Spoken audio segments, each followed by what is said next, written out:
On a wet morning just before 7, police set off on this commandeered bus. Okay, got a blue Ford F-250 or F-150. The mission, to catch people on their cell phones. He had it in his right hand. 3 officers here, and then 16 on the road, working together. She's coming up to you right now. She's got the rack on the back. She's passing you right now, Kyle. This white Mazda CX-7. She's steadily talking to it, left hand to her ear. Now she just put it down. They use the bus because of the vantage point. Once they see someone using a cell phone, they'll follow that car and make sure the cop on the side of the road gets the right car. So there's no mistaking on which vehicle it was. They're looking for anyone with a phone in hand. She's steadily texting with her right hand by the steering wheel. Texting or just using GPS, and they're not hiding, but drivers aren't either. But they're so engrossed in that phone or that electronic device, they have no idea we're even right there looking at them. In 2 hours, they issued 21 citations on I-35 during the morning rush hour, even one to a trucker. Police say they do this because cell phones have become a major cause for crashes. And anything we can do to help prevent that, you know, it's going to be safer for our roads.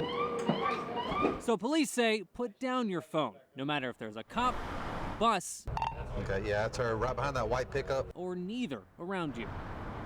In Austin, Adam Hammons, KOTV News. 1 week later, it's still hard for Johnny Roper to even look at I-35. Every day. His fiancée, Sabrina Baugh, was hit and killed while trying to cross Thanksgiving Day. He says she wanted to walk home after they saw a movie. It's a major loss. You know, everybody loved her, and we don't know why she would have done it. I just think she wasn't thinking. Baugh is one of 4 people in a 2-week period to be killed while trying to cross.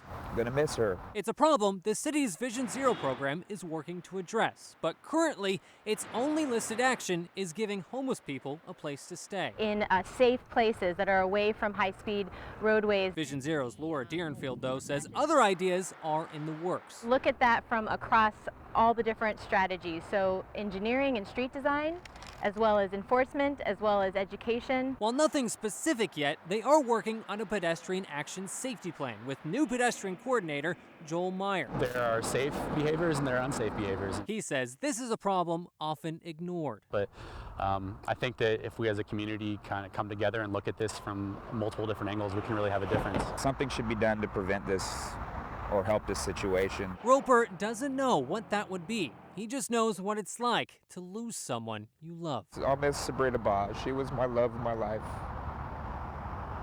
I wish she wasn't gone.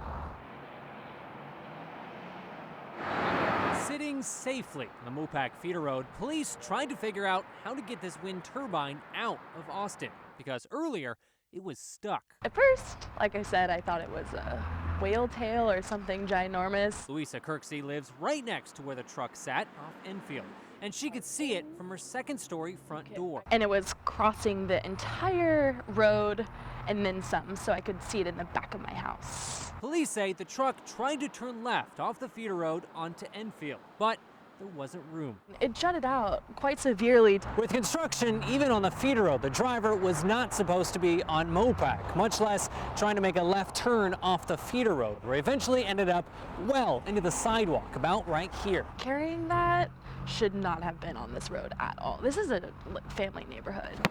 She says kids playing basketball nearby could have been hit. That's why police have cited the driver for being off route. This is one of 6 identical oversized permits Texas DMV issued for windmill blades on Wednesday. All go through Austin to Oklahoma by taking 360, not Mopac. They're required to follow the specific instructions on that permit. That's DMV back in February after another truck driver deviated from a set route. That time, 2 people were killed near Smithville. In a follow-up, we talked to the victim's attorney. The rules, the regulations are in place for a reason. It's to keep people on the road safe. Eventually, police did find a way to get the blades safely out of Austin. Now, Kirksey is thankful no one was hurt. I just think that that's careless overall, and people should be more thoughtful about the consequences of something like that going wrong. In Austin, Adam Hammons, CBS Austin News. At 4:45 on Mopac, Gridlock Cars and I pulled over to let an ambulance pass.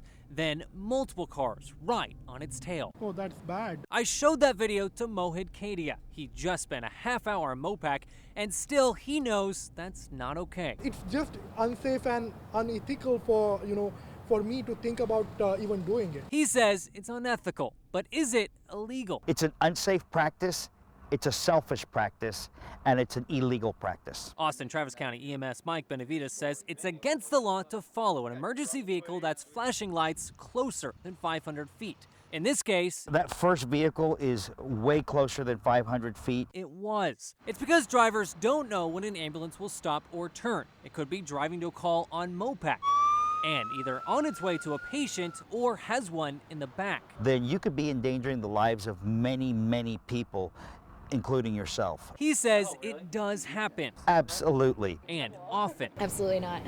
No way. Taylor Waltman says she'd never do it because it's taking advantage of people in trouble. Everyone has to wait in traffic. We all have to sit through it. And it's just definitely bad karma for sure. Kadia gets it. Traffic isn't fun. But as Benavides said, it's just selfish. Really, it should not be done because, one, somebody's life is on the stake.